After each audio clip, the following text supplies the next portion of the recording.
If you're getting value from any of the videos that I share on my YouTube channel, make sure that you subscribe to my YouTube page. If you've already subscribed, thank you. Be sure to turn your notifications on so that as we drop content like this video, you'll be the first notified. So I titled this video, My Pre-Foreclosure Subject to Nightmare, okay?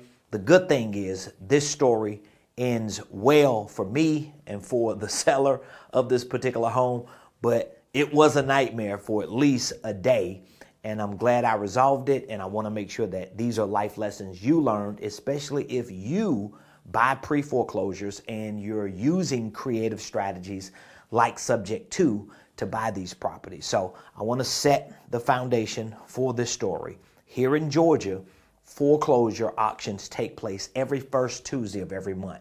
So when my team and I are reaching out to people who are in foreclosure, we already know we don't have nothing but maybe 3-4 weeks. Sometimes we only have a week or two before the auction to figure out if we can negotiate a deal, help them prevent the foreclosure, acquire the property, transition them, and stop that foreclosure from happening. So there are a lot of moving parts when you're buying pre-foreclosures, especially when you're buying them subject to, because you're not buying them cash, you're not paying the loan off, you're actually taking over the existing loan, but it's in foreclosure. So that means you've got to pay the arrears, reinstate the loan, and you got to make sure that the auction is canceled.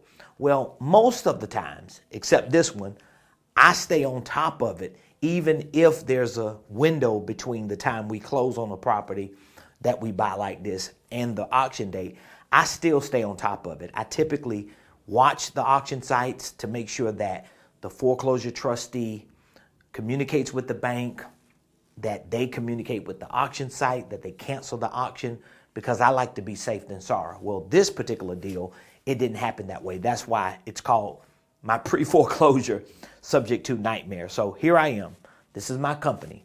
We reach out to sellers once we find properties that are in foreclosures that meet our buy box, and we try to negotiate a deal to help them stop the foreclosure and to acquire their properties in most cases.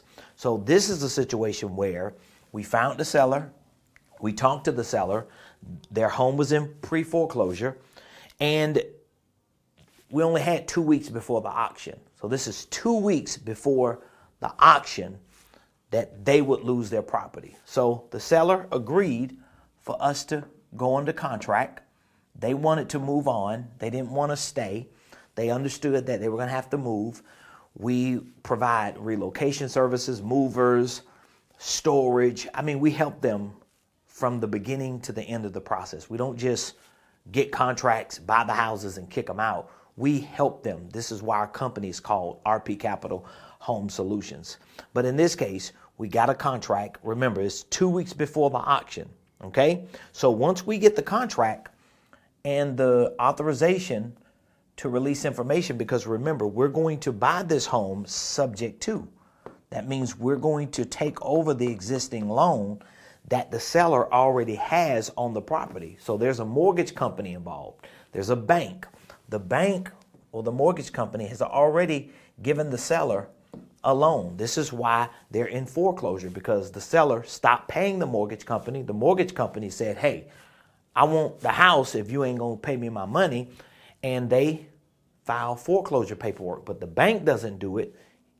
They hire a foreclosure attorney who becomes the trustee representing them, and then they're going to file the paperwork. They're going to submit that paperwork to the seller, let them know you're in foreclosure, and once it gets to the end of that window, they're going to, the foreclosure trustee is going to submit this information to an auction site so that they can auction this property on the courthouse steps the first Tuesday of the month once they put them on the docket. So in this case, it's 2 weeks before the auction, if you're following me. We get the contract, we submit the contract to the closing attorney. Our closing attorney is an amazing closing attorney. His team is amazing. The only one I really work with here in Metro Atlanta.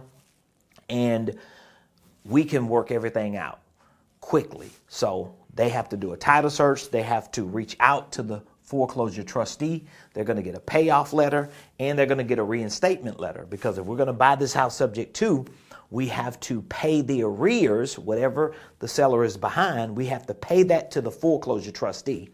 And they're going to make sure the bank gets that information that it was paid. The bank is going to reinstate the loan. Even though we buy the house, the loan is going to stay in the seller's name. And the foreclosure trustee is going to communicate with the auction company and cancel the auction. Well, in this case, we have 2 weeks left when we get the contract.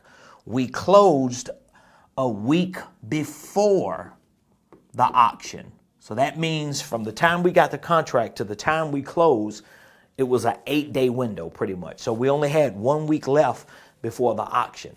So we close, we get all the paperwork, the closing attorney sends the foreclosure trustee the reinstatement amount that they told us in the letter was required. What I normally do is I stay on top of the auction site that represents the foreclosure trustee for this property to make sure that it's canceled. Because if I don't see it canceled, I typically reach back out to my closing attorney and say, I don't know what's going on. One of his people reach back out to say, hey, it's still showing active. What's going on? And they'll rectify it. Well, this last week that I had after we closed, I was going out of town. So I knew we had a week before the auction date. And I knew I typically stay on top of it, but I didn't this time. That's a mistake I made, okay? This is where the nightmare comes in at. Because the foreclosure trustee, they got the money from the closing attorney to reinstate it. They submitted that information to the bank, right? But the bank never reached back out to them to give them the green light to reach out to the auction company to cancel it. So I was out of town that whole week. That Monday before the auction, which is the first Tuesday of the month, was a holiday. So nobody was open. So I wake up that Tuesday morning of the auction. Now, this is a week after I bought the property, put all this money up to reinstate it, to pay the seller, to pay closing costs, insurance, everything, right? I wake up the morning of the auction, I get a notification because that weekend when I got back, I saved this property and favorite the property. So it was like a favorite. So they send you emails. But I forgot to do it earlier because I was going out of town that week. I normally do it. So make sure when you're buying pre-foreclosures, subject to, make sure no matter how far away you are from the auction, just make sure you go back through the auction site or the foreclosure trustee site to verify that the auction was canceled. So you don't wait till the last minute or to the day of. You can have the closing attorney, the title company, or your TC or somebody reach out to the trustee or to the bank to just verify that everything went through and that they're going to reach out to the auction site to get it canceled. I would just recommend that you verify it. I dropped the ball. I normally do this, okay? I didn't do it this time, and it was a nightmare for me, okay? And it could have cost me the deal if, we had to unwind it for whatever the reasons were. But in this case, the bank did not tell the foreclosure trustee that they were free to reach out to them. So I wake up the morning of the auction, and guess what I see? I see that the property I bought a week before, it was cleared for auction. I'm like, no, I bought the property. So I reach out to my closing attorney, to one of his key people. We reach out to the foreclosure trustee. The foreclosure trustee said, hey, I know y'all sent the money. We told the bank we got it. The bank never got back with us. We called the bank. The first person we talked to, they were like, listen, we don't see it on file. We're going to have to wait till somebody from upper management looks at the file. We're panicking. 10 o'clock a.m. the auction starts. Once it starts, now the home is showing that it's being auctioned. People were bidding on it. So around noon this day, this is a nightmare, I saw that someone bid it the highest and that bidder won.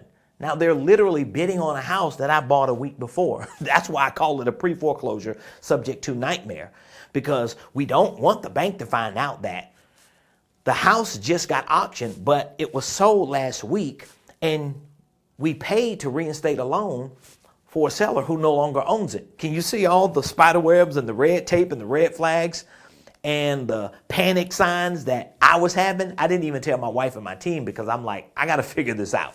And so thankfully I have an amazing closing attorney who has an amazing team, that we went back and forth, and finally we got through to somebody at the bank who verified that, yes, we did get the confirmation that the reinstatement was submitted last week to our trustee.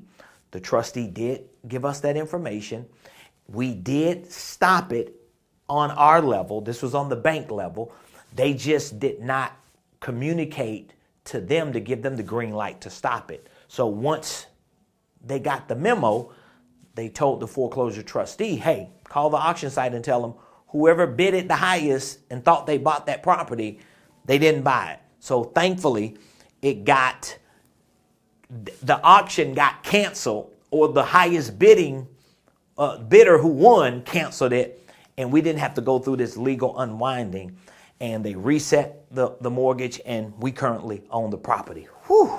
That's a pre-foreclosure subject to nightmare. So if you're buying pre-foreclosures or distressed properties like this, and you have, tight deadlines, a lot of moving parts, and you're dealing with auction sites, foreclosure trustees, and banks, these are three different people. And sometimes the left hand don't talk to the right hand, and the two hands don't talk to the foot.